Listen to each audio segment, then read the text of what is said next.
आज मैं एक्सप्लेन करने वाला हूँ 2013 में रिलीज हुई एक एक्शन एडवेंचर और फैंटेसी पे based movie मॉर्टल instrument city of the bones, जिसकी IMDb रेटिंग है 5.9 आउट ऑफ 10। इस मूवी में हमें शैडो फाइटर्स और डीमंस के बीच के वॉर को दिखाया जाता है। क्या शैडो फाइटर्स डीमन को पृथ्वी पर आने से रोक पाते हैं या नहीं, ये जानने के लिए मूवी की समरी शुरू करते हैं। मूवी की शुरुआत में हमें एक फैमिली को दिखाया जाता है जहाँ पे कैलोरी, उसकी मॉम जोसेलिन और उसकी एक फैमिली फ्रेंड ल्यूक होता है। क्लैरी को कुछ समय से एक ही सिंबल बार बार नजर आ रहे थे। उसे उस सिंबल के बारे में कुछ भी पता नहीं था, पर वो बार बार उसी सिंबल को ड्रॉ करती रहती थी। पर जब इस सिंबल को उसकी मॉम देखती है तो वो काफी परेशान हो जाती है, क्योंकि उन्हें इस सिंबल के बारे में कुछ पता था, पर वो ये बात क्लैरी को नहीं बताती। और एक रात क्लैरी जब बाहर गई थी तभी उसे वही सिंबल एक नाइट क्लब के बोर्ड पर भी नजर आता है, पर वो सिंबल सिर्फ क्लैरी को ही नजर आ रहा था, उसके बेस्ट फ्रेंड साइमन को नहीं। और क्लैरी उसी क्लब के अंदर चली जाती है जहां वो कुछ लोगों को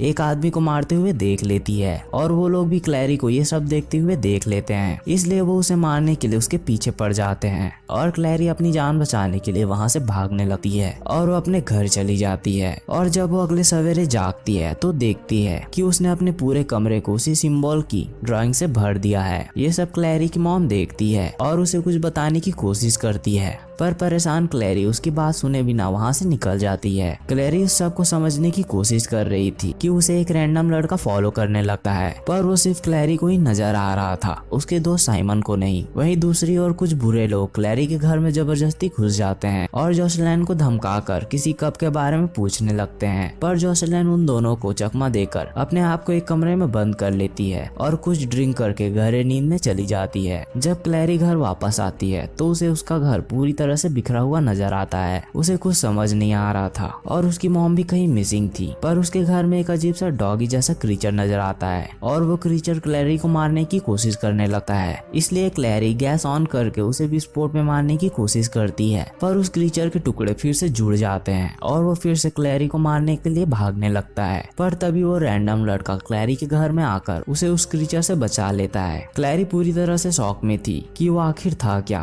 और वो लड़का अपना नाम जैस बताता है और बताता है कि वो क्रीचर और उस क्लब में तुमने जिन्हें मारते हुए देखा था वो सभी डीमंस थे जो किसी भी लिविंग क्रीचर का रूप ले सकते हैं। वो खुद को शैडो हंटर बोलते हैं। और तभी वहाँ पर उनकी पड़ोसी आती है और वो भी एक विच यानी डायन थी, और वो क्लैरी को बताती है कि तुम्हारी मॉम भी पहले एक शैडो हंटर थी और तुम्हारे अंदर भी शैडो हंटर का खून है, इसी कारण तुम जैस और उन जैसे लोगों को देख पा रही हो। और वो विच बोलती है कि हमें तुम्हारी मॉम को ढूंढने के लिए टैरो कार्ड्स की मदद लेनी होगी। और क्लैरी उन टैरो कार्ड में से एक कार्ड उठाती है जिस पर कि एक कप बना था। ये देखकर जैस बताता है कि ये एक हॉली ऑब्जेक्ट है जिसका नाम मॉर्टल कप है, हो सकता है तुम्हारी मॉम को ले जाने वालों को इसी कप की तलाश हो। और वो विच उस कप का पता लगाने के लिए क्लैरी की मेमोरी को रीड करने की कोशिश करती है, तो वो देखती है कि किसी पावरफुल शक्ति ने उसकी मेमोरी को लॉक कर रखा है। मतलब वो विच क्लैरी की मेमोरी में ज्यादा पीछे तक नहीं जा सकती थी। ये सब क्लैरी की मॉम ने ही किया था ताकि वो क्लैरी को इस सब से दूर रख सके। तभी वहाँ पर क्लैरी का दोस्त साइमन आता है, पर इस बार वो जैस को देख पा रहा था और हमें पता चलता है कि जैस जैसे लोगों के पास एक स्पेशल पावर होती है जिसकी मदद से वो मॉर्टल लोगों को अपने आप को दिखा सकते थे। और साइमन भी उनका ग्रुप ज्वाइन कर लेता है और वो सभी क्लैरी की मॉम की तलाश में ल्यूक के एंटीक शॉप में जाते हैं, जहाँ वो देखते हैं कि उन लोगों ने ल्यूक को भी पकड़ लिया है और उसे टॉर्चर करके उसी मॉर्टल कप के बारे में पूछ रहे हैं। वो सभी कुछ कर पाते उससे पहले ही उन लोगों को क्लैरी और उसके दोस्तों के यहाँ होने की भनक लग जाती है और उनके बीच लड़ाई होने लगती है। और जैस क्लैरी को बचाने के लिए उनसे फाइट करने लगता है और वो जैसे तैसे वहाँ से निकलते हैं, पर अब वो डीमंस अपना रूप बदलकर उनका पीछा करने लगते हैं। और जैस उन्हें ठिकाने लगाने के बाद क्लैरी को सेफ रखने के लिए उसे शैडो हंटर के मैजिकल इंस्टीट्यूट में ले जाता है, जो कि नॉर्मल ह्यूमंस देख नहीं सकते थे। और वहाँ क्लैरी की मुलाकात दूसरे शैडो हंटर एले इलिजाबेल और उन सभी के गुरु हॉज से होती, और वो क्लैरी को शैडो हंटर्स के इतिहास के बारे में बताते हैं कि सब की शुरुआत तब हुई जब कुछ एंजल्स ने मिलकर अपने बीच के एक एंजल को चुना और उसने अपने खून को एक कप जिसे मॉर्टल कप के नाम से पुकारा जाता है उसमें रखा, और एक भविष्यवाणी की कि अगर आने वाले समय में किसी को शैडो हंटर बनना होगा तो या तो वो शैडो हंटर्स के फैमिली से ही बनेगा, या फिर वो इस कप से एंजल्स ब्लड को ड्रिंक करके आधा ह्यूमन और आधा एंजल एक शैडो हंटर बन सकता है, जिसके पास बहुत सी शक्तियां आ जाएगी। और उसी शक्ति का दुरुपयोग एक वैलेंटाइन नाम का शैडो हंटर करना चाहता था और उसने एक ग्रुप बनाया और उसने वो मॉर्टल कप चुरा लिया और एंजल ब्लड को कप में लाने के लिए रिचुअल करने लगा। पर उसके रिचुअल पूरा होने से पहले क्लैरी की मॉम ने उस कप को चुरा लिया और उन सभी से छुपकर रहने लगी। पर वैलेंटाइन का आधा रिचुअल पूरा हो चुका था, इसलिए वो अब डीमंस को कंट्रोल कर सकता था। और हॉज क्लैरी को बताता है कि वो कप कहाँ है, इसका पता तुम्हारी मेमोरी में है जिसे तुम्हारी मॉम ने लॉक कर रखा है। इसलिए जैस क्लैरी की मेमोरी की लॉक को खोलने के लिए उसे एक कब्रिस्तान के नीचे बने सिटी ऑफ बोन्स में ले जाता है, जहाँ पर शैडो हंटर्स को मरने के बाद दफनाया जाता था। यहाँ पर 4 साइलेंट ब्रदर क्लैरी की मेमोरी को अनलॉक करने की कोशिश करने लगते हैं और अब क्लैरी को अपनी मेमोरीज नजर आने लगती है जिसके बारे में उसे कुछ भी पता नहीं था। और वो अपनी मॉम को वही टैरो कार्ड उस बीच को देते हुए देखती है। उसके बाद वो अचानक से बेहोश हो जाती है क्योंकि उसकी मेमोरी पूरी तरह से अनलॉक नहीं हो पाती। उसकी मेमोरी को सिर्फ उसकी मॉम ही अनलॉक कर सकती थी। पर क्लैरी बेहोशी की हालत में किसी का नाम लिखने लगती है, मैग्नस बेन। और होश आने पे क्लैरी मैग्नस बेन के पास चलने को बोलती है और वो मैग्नस बेन के घर पहुंचते हैं। यहाँ आने के बाद क्लैरी को लगने लगता है कि वो यहाँ पर पहले भी आ चुकी है। मैग्नस ने आज पार्टी रखी थी जिसके कारण यहाँ पर आज बहुत से लोग आए हुए थे। और क्लैरी मैग्नस से अकेले में मिलती है और उसे बताती है कि मेरी मॉम को किसी ने किडनैप कर लिया है, मुझे आपकी मदद चाहिए। और मैग्नस उसे बताता है कि तुम्हारी मॉम तुम्हें बचपन में हर साल मेरे पास लाया करती थी ताकि वो तुम्हारी यादों को मिटा सके। वो क्लैरा से क्या छुपाना चाहती थी इसका पता हमें आगे चलेगा। पर तभी कुछ वैम्पायर साइमन को अपने साथ ले जाते हैं, इसलिए क्लैरी और जैस उसे बचाने के लिए वैम्पायर्स के अड्डे में जाते हैं और वो देखते हैं कि साइमन को बुरी तरीके से लटका के रखा गया है। वो उसे नीचे उतारते हैं और वहाँ से निकलने वाले होते हैं। तभी उन पर बहुत से वैम्पायर्स हमला कर देते हैं और उनके बीच लड़ाई होने लगती है। पर उन वैम्पायर्स की संख्या बहुत ज्यादा होती है, इसलिए वो धीरे धीरे लड़ाई हार रहे थे। अब वो सभी हार मान चुके थे कि अब वो शायद ही यहाँ से जिंदा बच पाएंगे। तभी अचानक से बहुत से वेयरवुल्फ उन वैम्पायर्स पर अटैक कर देते हैं और उनके भागने में उनकी मदद करते हैं। और उसी का फायदा उठाते हुए क्लैरी अपने दोस्तों के साथ वहाँ से भाग जाती है। अब धीरे धीरे क्लैरी और जैस के बीच नजदीकी बढ़ने लगती है और आखिरकार वो दोनों अपने प्यार का इजहार करते हैं। और जल्द ही क्लैरी को अपने एक शक्ति के बारे में पता चलता है जिसमें वो किसी भी बुक से उसमें बनी वस्तु को बाहर निकाल सकती थी। तभी उसे उस टैरो कार्ड के बारे में याद आता है जिसमें मॉर्टल कप बना हुआ था, इसलिए वो सभी तुरंत उस विच के घर पहुंचते हैं और क्लैरी उस कार्ड से मॉर्टल कप निकाल लेती है।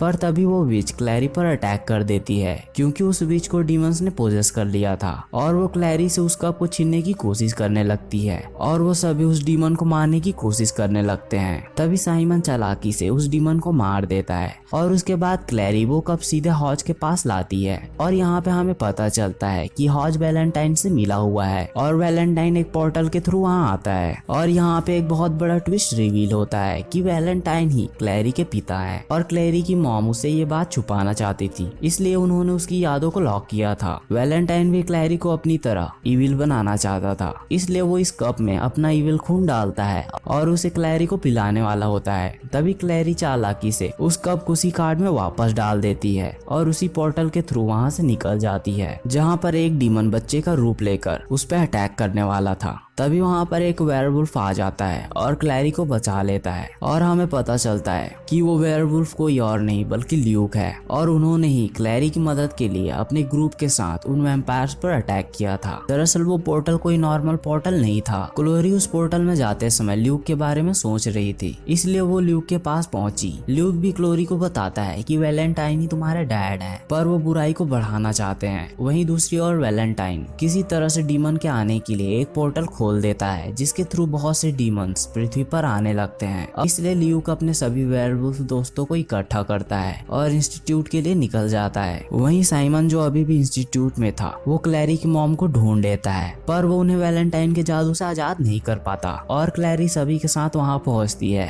और वो डीमंस काफी पावरफुल थे जिसके कारण धीरे धीरे सभी वेयरवुल्फ मरते जा रहे थे और उन्हें कुछ समझ नहीं आ रहा था कि अब क्या किया जाए। तभी क्लैरी की एक और पावर उनके सामने आती है वो भी डीमंस को कंट्रोल कर पाती है क्योंकि उसके बॉडी में भी वैलेंटाइन का खून था, पर वो ज्यादा देर तक उन्हें रोक नहीं पाती और वो आजाद होते ही फिर से उन पर हमला कर देते हैं और वेयरवुल्फ और डीमंस के बीच फिर से लड़ाई होने लगती है। अब उन डीमंस को रोकना और भी मुश्किल होते जा रहा था क्योंकि वो भारी संख्या में लगातार पृथ्वी में आए जा रहे थे। इसलिए साइमन इलिजाबेल के साथ उस पोर्टल को बंद करने के लिए जाता है और क्लैरी अपनी मॉम की मदद के लिए वहां जाती है जहां पर वैलेंटाइन उन पर कुछ करने की कोशिश कर रहा था और वहां पर जैस भी होता है। ये देखकर हमें पता चलता है कि जैस भी वैलेंटाइन के साथ मिला हुआ था ताकि वो किसी तरह मॉर्टल कप को पा सके और वैलेंटाइन क्लैरी को बताता है कि जैस तुम्हारा भाई है। ये बात जैस को भी पता नहीं थी क्योंकि वैलेंटाइन ने उसकी मेमोरी को भी लॉक कर रखा था। ये बात जानकर दोनों के पैरों तले से जमीन निकल जाती है क्योंकि वो दोनों एक दूसरे से प्यार करते थे और वैलेंटाइन फिर से क्लैरी को अपनी तरह इविल बनाने की कोशिश करने लगता है, पर जैस उसे ऐसा करने से रोकता है। वहीं दूसरी ओर साइमन और इलिजाबेल उस पोर्टल को बंद करने में नाकामयाब होते हैं और वैलेंटाइन जैस को मारने वाला था, इसलिए क्लैरी उसे रोकने के लिए ब्लैकमेल करती है कि मैं ये मॉर्टल कप किसी ऐसी जगह पर भेज दूंगी जहां तुम उसे कभी नहीं ढूंढ पाओगे। इसलिए वैलेंटाइन उस कप को पाने के लिए जैस को छोड़ देता है और क्लैरी से वो कप ले लेता है, पर क्लैरी ने एक चालाकी दिखाई थी। वो कप असली नहीं था